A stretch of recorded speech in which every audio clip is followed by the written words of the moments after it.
Hey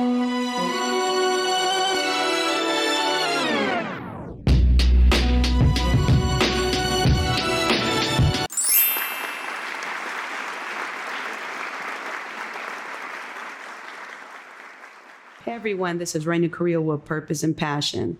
I'm here at City Club with the fabulous Lakeasha, the owner of 1987 Juices. Man, I was thinking about juices so much that I was all like, let's get some water. We can throw those lemons in there and make some lemonade. Yes, make some lemonade. Oh my goodness. So before we go into our story, we had an interesting day today. We did. It's not even noon and we had a full-blown day. Yes. Yeah. Crazy. So what happened with yours? On the way here, my tire went out.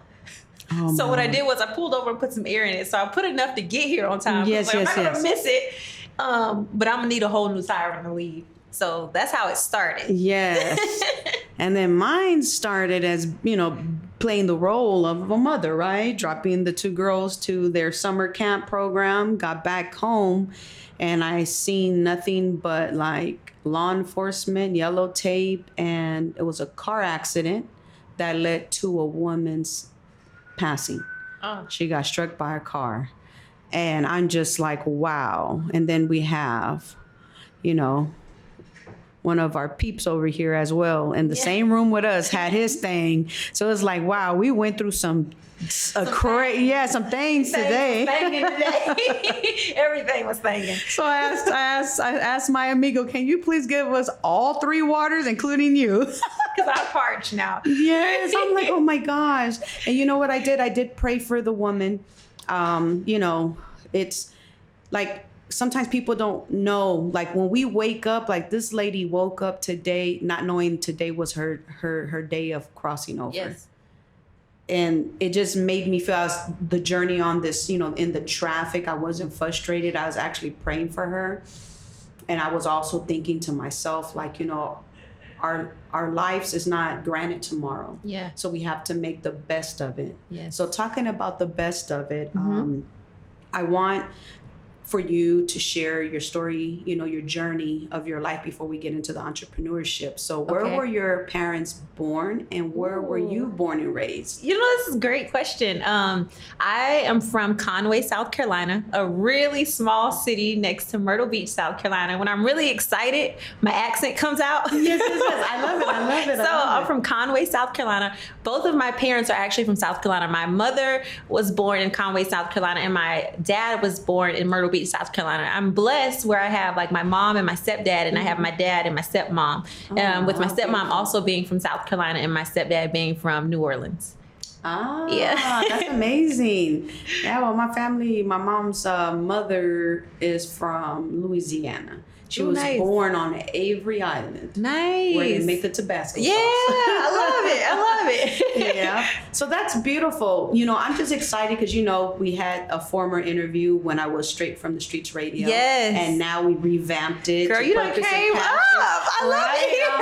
Yes. I love it here. I'm like, wow, LA City Club is the business. I walked in and I was like, okay, sis, yes. I love it. I can't wait for us to have lunch after this. Yes, okay? let's do it. So, when you were growing up outside of California, how was the life? Because obviously in California, it's, especially LA County, it's kind of like fast. Yeah. So where you grew up, was it fast? No, not at all. It was very, very slow where I'm from. I was raised, my mom and my dad were teenage parents. Yes. And it's so funny. A lot of people don't know that 1987 is the year I was born, but it's actually in honor of my parents. It's the year like their lives changed because they were so young. They were teenage parents when they had me. So with that, I was raised by my grandmother so that my mom can go off and finish school. My dad can go do his thing so they can still be kids. Mm-hmm. And so my grandmother was a lunchroom lady, which I think is so ironic because I'm in a kitchen with a hairnet on and I think about her. I'm like, oh, I turned into the lunchroom lady. But I grew up with her. We didn't have a car until my aunt one day got her like a little Geo Metro back in the day, but we didn't have a car. We walked everywhere, or I caught rides with my friends, but everyone knew everyone. The road that we grew up on, Highland Avenue, our family house is still there today. Wow. Our cousin is right at the end of the street. there's a cousin to the right of us and there's a cousin to the left of us. Everyone knew everyone. And it was one of those things where if I acted up in school, my cousin was over detention or an aunt had permission to like punish me or bring me home. You know, everybody was very like close knit. So we didn't have much, but you didn't know it back then because everything was so filled with love. That's beautiful. That's beautiful. So what got you to come to California? You know, ever since I was a little girl, I've always wanted to live here. And I think when I look back at it, maybe it was just my way of just like, when I was just dreaming big, I was always say like, oh, one day I'm going to live in LA. Even when I was in South Carolina and I was there until my grandmother passed when I was 12. And I was like, oh, I'm going to move to LA one day and I'm going to be a star. And I just always wanted to before I even visited. So when it was time I went to college in Georgia. I went to grad school in Georgia. And when I graduated, I got employed by the Hershey company that sells chocolate. I love Hershey. I love the dark chocolate. Ever since my twins, I used to like regular chocolate, but now I don't even like the taste of it. I love dark chocolate. Like my twins changed my taste buds. Did they? Oh, I loved it.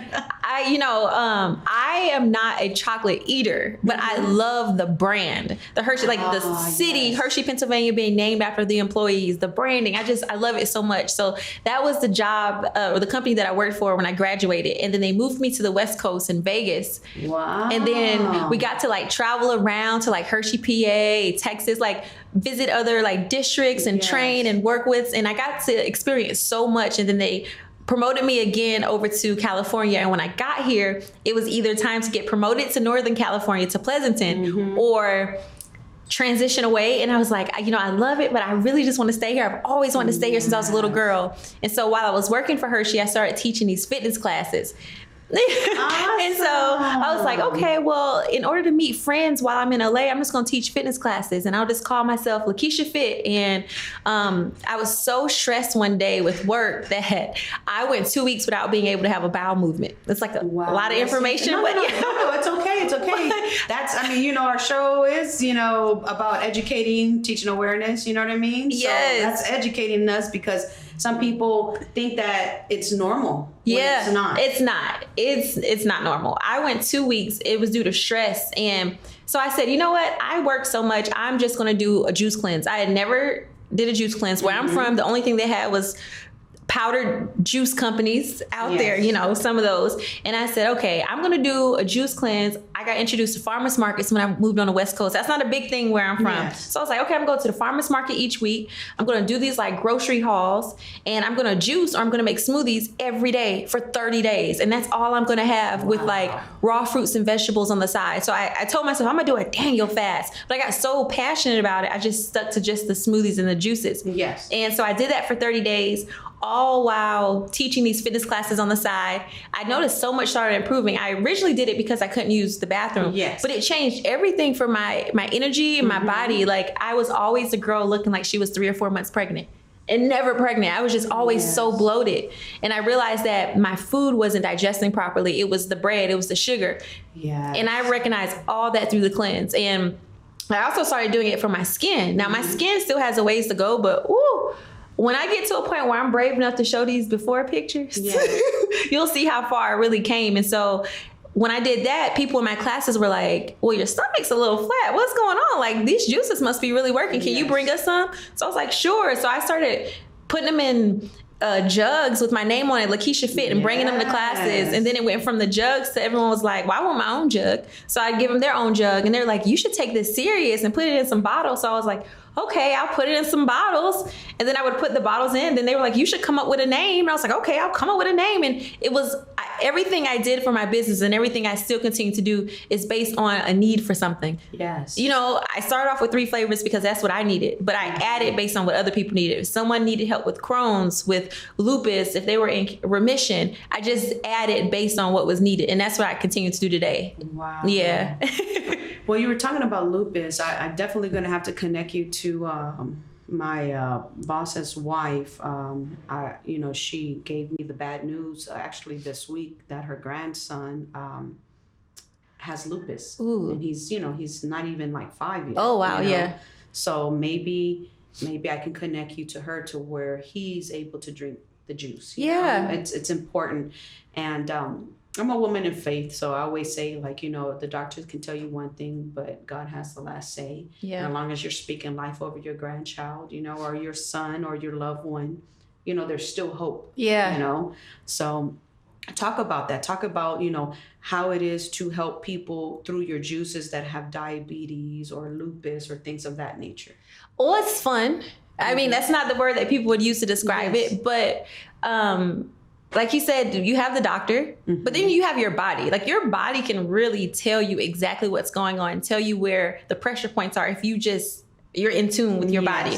If you listen, like, sometimes I would struggle a lot with inflammation. And I'd be like, oh my God, my body is just so hot. So then when you think about the word inflammation, it's really, if you break down the word, it's inflamed. Your body is inflamed. So you need to cool it. It's a fire. So what do you do to put the fire out? You have to throw something on it. You don't just throw water, but you can throw coconut water. You can throw things on it to get rid of the fire inside your body. So I break it down. It's so simple. If someone tells me, I'm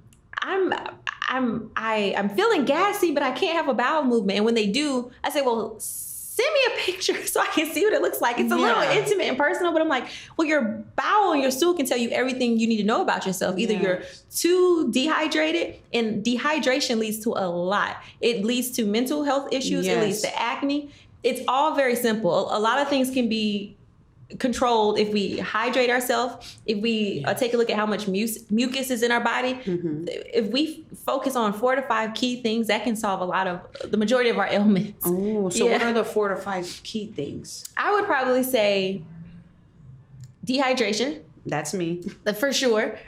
When you have these headaches, when you're stressed out, stress is that thing. If you've been someone who's ever gone to the doctor and they can't find anything wrong with you, that used to be me at a point. Wow. I would go to the doctor and be like, well, my stomach's still hurting. And then they run all these tests and they say, Lakeasha, you're in optimal health. Like, you're doing amazing. There's nothing wrong with you. And I learned at a very early age and early on in my entrepreneurship journey that stress is the disease you have when you go to the doctor and everything says that you're in perfect health, but you know that something is wrong. 9 times out of 10, it's something that's related to stress. When people have like these strokes, or when they have, a lot of that is induced by stress. Stress harbors in your body. It can turn into a lot of different. They can turn into cancer. It can turn into a lot. No, you're right, and that's mental health and spirituality is so important. To have balance. As I, run for office, you get stressed, right? I mean, obviously it's normal for anybody that never experienced something, but they're experiencing it. And one thing they shared with me was you have gallstones in your gallbladder. Yeah. And I'm like, I have never heard of that before, right? Like in my brain. And then they were like, you have a cyst on your liver. And I'm like, I've never heard of that, right? And I'm thinking to myself, I bet you any money the stress caused some of these things to happen, including not being hydrated. Like today is like an overwhelming day today. So I had told my BFF, Chris, I was like, Chris, give us all 3, some glass of waters, because I'm literally like dehydrated just of this crazy morning today. If you look at our morning, you'll start feeling like, oh my God, I have anxiety now. It's like, do you really? Breathe. Drink some water. Right? Then you're like, oh, okay, I'm feeling a whole lot better. It's like, you just need some water. And I thought that was a joke. Like, growing up, my grandma would just put like prayer oil on my forehead. And my mom and my grandma would say, you just need some water. My whole life, you just need some water. And when I got older, I realized, no, they're right. You just need some water. Stay hydrated and focused. Sometimes you can infuse it, throw some lemon in there, throw some lime. A lot of people are worried about how acidic it is, but it's more acidic outside of the water. But when you put it in water and you put it in your body, it's not as acidic. It makes your body more alkaline. So, And so when people have cancer, let's say a woman is battling stomach cancer. Like, what would you recommend for her? Well, I'm not a doctor. But I have to make sure that's not as a doctor, but as just a person that knows about like herbs and juices. You know what I mean? Because it's for us, it's like it's actually for every different culture has a remedy. You know, like the old school remedies. Like I remember when when we would get like a stomach ache, and in the Mexican culture they say get manzanilla. Yeah, it's like a tea, and you just put water in, and then it actually soothes your stomach. Or on my Creole side, they say you drink baking soda and water. Oh, that is a thing in the South. That is a thing in the South. You know what I mean? That so is real. I'm just like, these are old remedies that our ancestors passed down. And I'm glad that you said that, because my response is, I know a lot of times when we get these treatments, and we have to be really careful about when we talk about cancer, because I know it's a big money-making industry. Yes. So it's one of those things where I tell people it's just like weight loss. It's just like anything. It's a journey. So you have to first incorporate new habits. When you're attacking anything, you have to incorporate new habits. But a lot of the things that I like to tell people to do when it comes to cancer is to incorporate things like burdock root, things like something as simple as lemon water. A lot of people don't know that the most potent part of the lemon is the actual peel. So instead of squeezing the lemon, or just instead of throw it in there, take the grind, you can put it on your salads. You can put it on, put it in ice cubes. A lot of people don't know that too. If you can't afford alkaline water and you want to fight against cancer, or you want to fight against belly fat, you just take the lemon and you peel the outside of it, and you put the peels inside of your ice cubes, and that naturally alkalines the water. You can take the ice cubes and throw them in your water, and now you have alkaline water. Oh my. It's little things. That's something that we would do when we experience people who have cancer. Because unfortunately, I've had a customer who transitioned away based on because of cancer, and I didn't know she had cancer. It was until the very end, right before she had to move to Atlanta. And she ordered some juice. She said, "I'm thinking about juicing now." She got juice, but then after her first order, like 2 weeks later, she was in Atlanta, and then I saw her on a reality show, and it was really cool. I was like, "Oh, she's doing great," but it was all centered around her cancer. And unfortunately, she transitioned away because she had to go seek medical advice in Atlanta, and it was too late by the time she came to me, so they transitioned her over there. But it was little things that I would tell her to incorporate, like do the shavings of the lemon, incorporate sea moss, incorporate burdock root, incorporate soursop, incorporate medicinal things to help ease the pain, because it's an everyday practice. And cut out stress, cut out meat, cut out hormones. Those things are what you do to start fighting against it. So, because I'm a meat eater.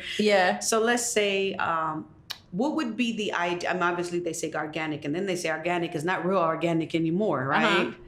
But what would be the ideal, like if somebody couldn't let go of meat, what would be the ideal meats that you could say you could eat this, 1 day a week, or two, you can eat these meats 2 times a week or something like that, you know what I mean? Because you don't have to eat meat every day. Technically, you don't. It's a but process. I'm curious, because I'm thinking about my health, and I'm like, I want to lose weight, you know? I'm already thinking about getting you to either this event that I'm creating, or do a separate one, so you just be like the solo, the main woman.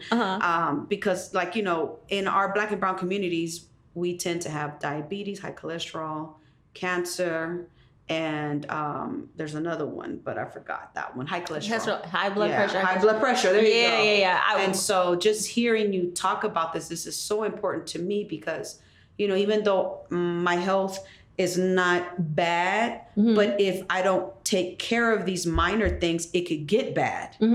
So what kind of meats would you recommend? Well, I'm harsh with it. Like, I mentioned in the beginning that I was raised by my grandmother. Now, my childhood was, when I look back on it, I look at some moments in my life that were slightly traumatic, and I didn't realize it at the time until I got older. But my grandmother, who raised me, she actually passed away right in front of me when I was 12 years old. I remember we were watching TV, and I grew up, I had two sets of twin beds in my room at the time. My aunt had just given birth to her son, so my grandmother was in my second twin bed in her house, right? That's where my cousins would stay whenever they would come visit me for the summer. But that particular morning, me and my grandma were in the same room. I was in one of the twin-size beds. She was in the other. And I just remember her going, like this gaggling. And I was like, Grandma, like, I know you hear that. Like, are you snoring? Like, I was trying to wake, are you snoring? I turned around, and she's like choking. That morning for breakfast, we had like grits, we had eggs, we had sausage. She was choking on one of the sausages. And my little 12-year-old self, I was like, I thought I tried to resuscitate her. I called the paramedics for her. And then I thought to go tell my aunt, like, hey, this is going on. But I had already called the paramedics. I had already tried to resuscitate her. I was trying to like do chest compressions at 12 years old. She coughed up a piece of sausage, and we learned through the ambulance or the paramedics that she was having a heart attack.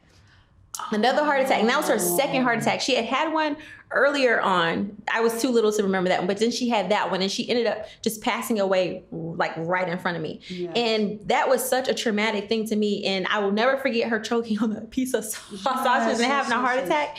And that same morning, my grandpa was making like these cracklings, like these pork cracklings. Oh, yeah. So that smell of pork cracklings and seeing her, that was an experience. It's traumatizing. It's traumatizing. You don't want pork, you don't want no sausage. I'm good on that. It's good. And then that side of my family is, we're a larger family. Because of the food they eat. The food. And I tell everybody, sometimes it's not big runs in my family. No, the habits are what's hereditary. Yes. You keep passing down these habits, and people, you're going to have a group of people over time who they just naturally turn into whatever ailments you have because your habits over time have transitioned into that. So when it comes to meat, I cut it. They all have, every animal can feel, every animal is stressed. Yes. Before they get rid of every animal, it's screaming, it's stressed out. You still ingest those hormones, no matter what type of animal it is. I'm really big on that. What about the shrimp? I was like, what about the shrimp and fish? Can we eat that? Okay. Are they traumatized? You know what? You know what? Everything. We're traumatized. So I would say, if you had to do meat, I tell people to just start cutting back slowly but surely. First, start off with getting rid of the red meats. So maybe get rid of the pork and get rid of the beef. And you're like, oh, you know what? I've been doing this consistently for 60 days. You know, sometimes we say 21 days to break a habit, but give yourself a full 2 months. So you can enjoy it. You don't want to completely go cold turkey. You want to be able to make it a permanent lifestyle change. Get rid of it for 60 days and then say, you know what? Now I think I can maybe get rid of chicken. Because chicken has so much hormones, you know, and then we go back and forth between farm raised and this, just get rid of the chicken next. Yes. And then after that, give that another 60 days. So then after 120 days, you've gotten rid of red meat, you've gotten rid of beef, you've gotten rid of chicken, and then you slowly but surely pull back maybe turkey. And then maybe you do fish. If that's what you're trying to do, if you're trying to completely get rid of meat. And then you start finding meat substitutes. So maybe when you get rid of the beef and the pork and the chicken, you say, well, let me start adding in jackfruit or mushrooms, and let me start educating myself on ways to make it taste pork-ish so that, I can still have that texture. Because sometimes it's just a texture. It's not really the meat that you need. It's that side, that extra item that give you that full feeling. So you find things like jackfruit and mushroom that can give you that feeling of being full. And then we're so lucky in LA that we have so many resources. But like where I'm from in South Carolina, I want to go back and do something there because there's still opportunities to educate and to introduce people to the vegan lifestyle or to meatless culture, which is becoming more and more prevalent now. But I would just tell people to start weaning yourself. If you're trying to get rid of meat, that's not everyone's perfect and that's okay. But if it is, then start doing one food, like one type of meat at a time until you've completely cut back and you've replaced it with something else. So I don't eat beef every day or every other day like I used to. You know what I mean? Yeah. Because I know that's not good for my body. Yeah. Because they say like different people cannot have certain things in their body, right? Because of blood, cholesterol, high cholesterol, all of that. So once in a while I eat that. Like maybe once a month I'll eat steak because it's like a luxury for me, right? You know? But every day I don't. And it's so crazy that you said turkey because I started to see kind of like the chicken and I'm just like, ugh. Yeah. But I like the chicken breast.